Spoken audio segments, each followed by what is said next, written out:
Problem में given है कि करंट आई फ्लो कर रहा है एक यूनिफॉर्म वायर जिसका डायमीटर डी है और इलेक्ट्रॉन ड्रिफ्ट की वेलोसिटी कितनी गिवन है वी। उसी करंट को फ्लो करा रहे हैं उसी पर्टिकुलर वायर में से जिसका मटेरियल तो सेम है बट डायमीटर हाफ कर दिया है, तो ड्रिफ्ट वेलोसिटी कितना हो जाएगा इस पर्टिकुलर वायर में से अगर पूछते हैं।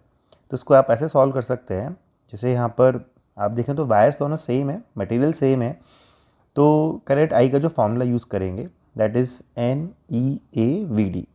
इस पर्टिकुलर फॉर्मूले के अकॉर्डिंग यहाँ पर जो करंट फ्लो कर रहा है उन दोनों पर्टिकुलर वायर से सेम फ्लो कर रहा है, लिखा हुआ है सेम करंट, विच मीन्स की जो करंट फ्लो कर रहा है दोनों में से सेम है, तो करंट आई की वैल्यू तो दोनों के लिए सेम हो जाएगी।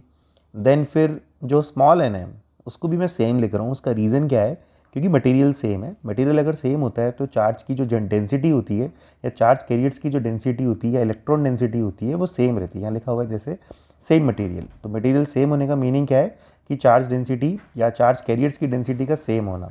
इस रीज़न से यहाँ पर स्मॉल एन की वैल्यू को हम लिख रहे हैं सेम। ई तो ऑलरेडी क्या रहता है, सेम रहता है। तो यहाँ पर आप देखेंगे जो वेलोसिटी है drift that is inversely proportional to cross sectional area.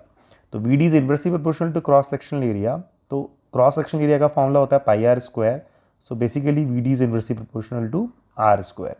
तो जैसा रेडियस वैसा ही डायमीटर, रेडियस और डायमीटर का जो वेरिएशन होता है वो सेम चलता है। तो जैसे डायमीटर यहाँ पे हाफ हो चुका है विच मीन्स रेडियस भी हाफ हो चुका है, तो अगर डायमीटर हाफ है तो रेडियस हाफ है, तो वेलोसिटी कितनी हो चुकी होगी, therefore new velocity V D dash will be 4 times of initial drift velocity. इसको आप 1/2 पुट करेंगे तो ऊपर आ जाएगा 4। So new velocity drift will be 4 times of its initial drift velocity. So answer is 4V।